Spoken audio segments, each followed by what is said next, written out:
వినాయక చవితి. ఆ పేరు వినగానే మనసులో ఒక చిరునవ్వు వస్తుంది కదూ. ఇదొక ప్రత్యేకమైన సమయం.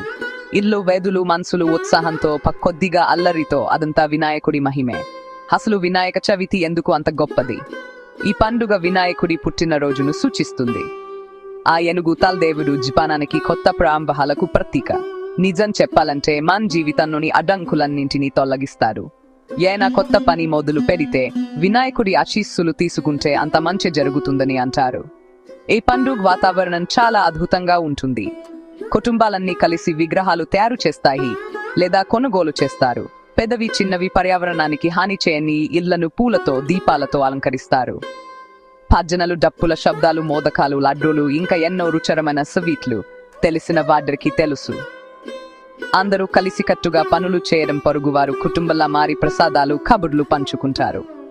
పెద్ద పందెళ్ళు, విగ్రహాలు ఒకటి మించింది ఒకటి అద్భుతంగా ఉంటాయి. హారతి కోసం గుమిగూడి పారుతో నాట్యం చేస్తారు. కానీ ఒక తీపి చేదు భాగం కూడా ఉంది. విగ్రహాన్ని నీటిలో నిమజ్జనం చేస్తూ వచ్చే ఏడాది మంది వచ్చి మరింత ఆనందాన్ని, సంపదను తీసుకురావాలని కోరుకుంటాము. వినాయక చవితి కేవలం ఒక పండుగ కాదు. ఇది జీవితం వేడుక చేసుకోవడానికి, కొత్త ప్రారంభాలలో ఆనందాన్ని కనుగొనడానికి, మనకు లభించిన ఆశీస్సులకు కృతజ్ఞతగా ఉండటానికి ఒక గుర్తు. మీరు ఎక్కడున్నా ఈ వినాయక చవితికి కొద్దిగా అదనపు తీపిని, ఆనందాన్ని పంచుకోండి. ఎవరికి తెలుసు, వినాయకుడు మీ మార్గాన్ని కూడా సుగమం చేయవచ్చు.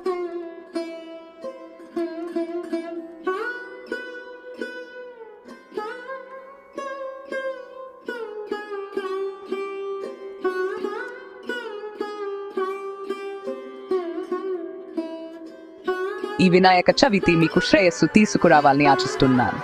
నమస్కారాలు, శుభాకాంక్షలు. వీడియో నచ్చినట్లయితే షేర్, సభ్య సంబంధిత ఛానల్ సబ్స్క్రైబ్ చేయండి.